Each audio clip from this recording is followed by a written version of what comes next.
네, 시장의 기술적인 분석을 진단해보는 코너입니다. 일목투자연구소의 이동홍 대표가 화상으로 연결돼 있습니다. 안녕하십니까?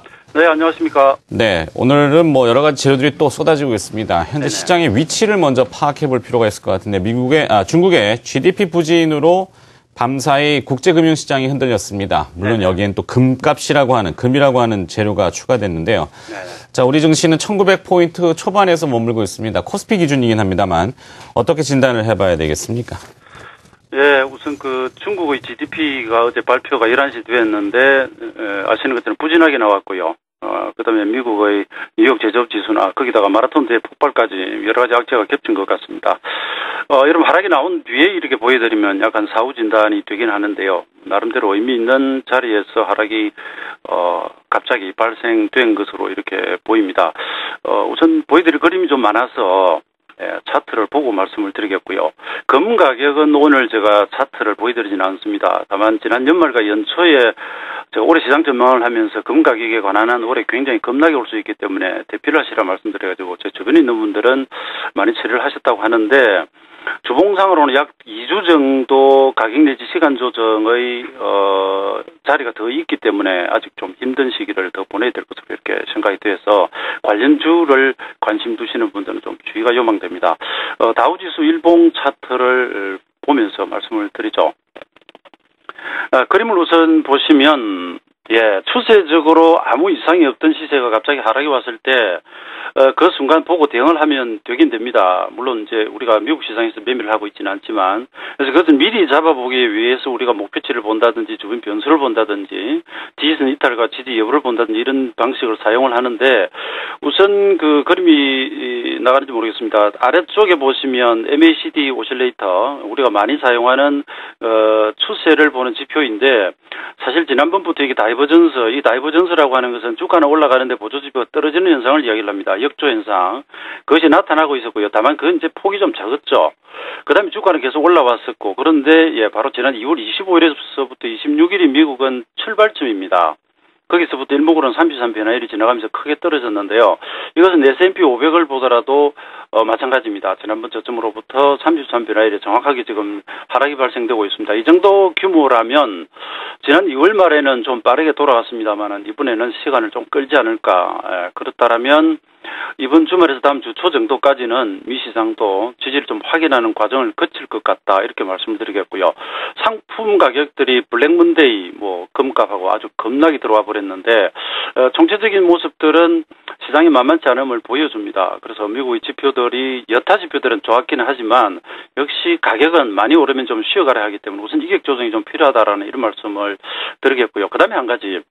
자, 우리 시장으로 와가지고 최근에 약세를 기록 중입니다. 그래서 파동으로 계산을 해보면 아주 아래 목표치가 잡히기도 하고요.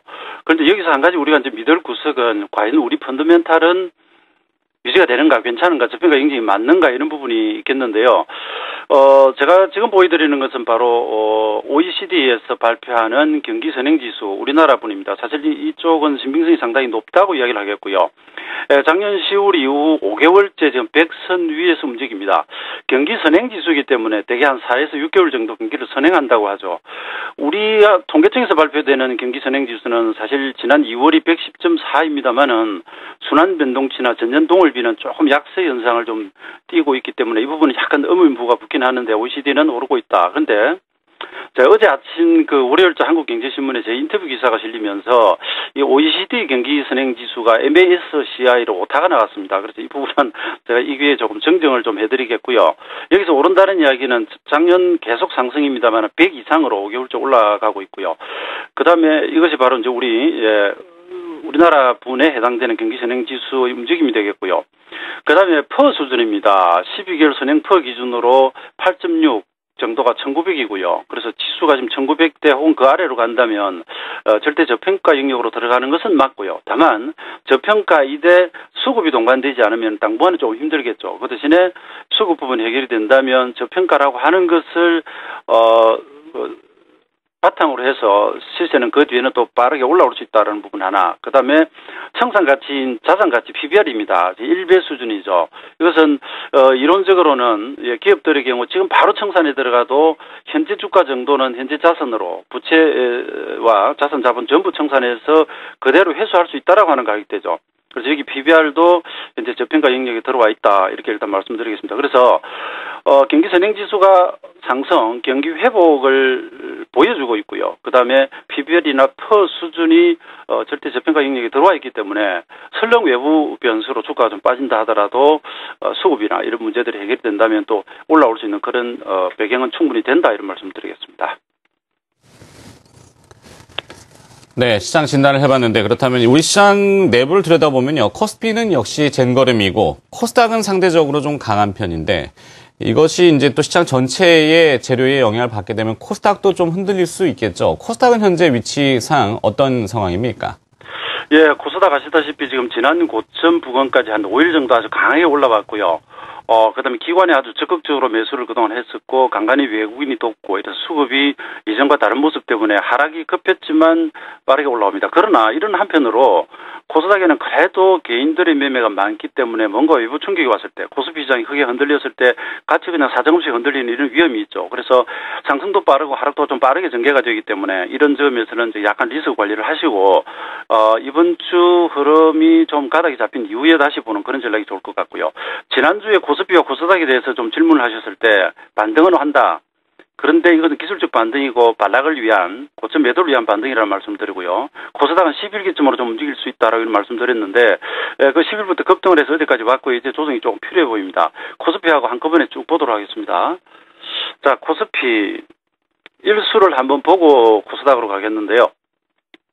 코스피 일수상에서 저희가 찾는 리듬 방식으로 보면 재밌는 현상이 하나가 있습니다. 그것은 바로 3월 6일에서부터 13일을 빠져가지고 반등이 왔고요. 그 저점으로부터 다시 13일을 내려서 반등을 했습니다. 근데 이번 반등 고점으로부터 다시 13일이 바로 오늘이고요.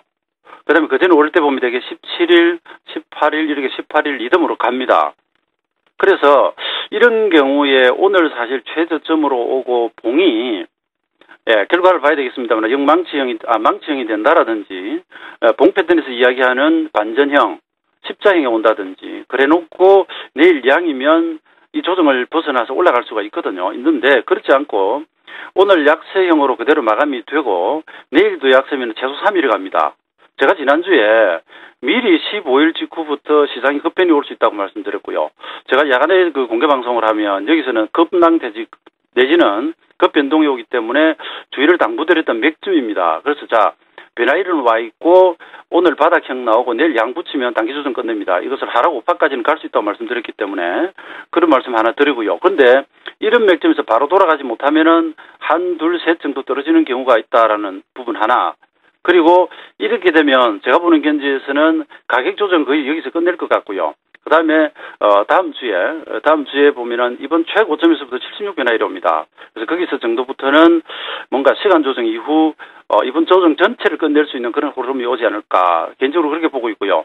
주가는 의미 있는 지점이 만약에 1900선이 무너진다면 1878, 1858 이런 식으로 전개가 됩니다. 그래서 다시 정리하면 오늘 바닥에서 돌리는 형이 반드시 나와야 된다는 부분. 그렇지 못하고 내일까지도 약세이면 기본 3일 정도 하락했다가 가격 조정 끝내고 그 뒤에 돌아가는 그림을 한번 예상해 볼 수 있다. 그 다음에 조금 전에 말씀드렸던 그 13일짜리 리듬 속에서 보면 60분봉은 일봉이 76개씩 이렇게 진행이 됩니다. 오늘 그 76개가 오고요. 고점에서 76일은 다음 주에 들어옵니다. 그래서 단기 그리고 전체적인 흐름 이 두 맥점이 지금 아주 중요한 자리로 볼 수 있겠고요. 그 다음 코스닥 얼른 봅니다. 코스닥 우선 지난주 조정 때 보면 이번 상승 전체의 절반인 517포인트에 정확히 딛고 돌아갔고요. 26과 17 변화일에 돌아왔습니다. 그런데 일봉상으로는 보시는 것처럼 5일 상승의 직전 물량대를 앞두고 외부 변수가 이렇게 악재로 등장을 하고 있기 때문에 좀 눌림목을 주고 가는 그런 흐름이 되지 않을까. 그래서 전반적으로 오늘은 아무래도 이미 발생한 사건이긴 합니다만 외부 변수로 약간 조정 가능성 그리고 코스닥의 경우에도 종목별로 상승 대려서 탈락하는 이탈하는 그런 종목들이 좀 많이 나올 수 있기 때문에 매수는 기다렸다가 코스피 안정을 확인하고 좀 들어가시고요. 그다음에 코스피 지수는 오늘 사이의 흐름이 추가 하락과 여기 단기 조정 끝자리를 결정짓는 맥점이 좀 될 수 있기 때문에 그 부분을 유심히 보시면 되겠습니다.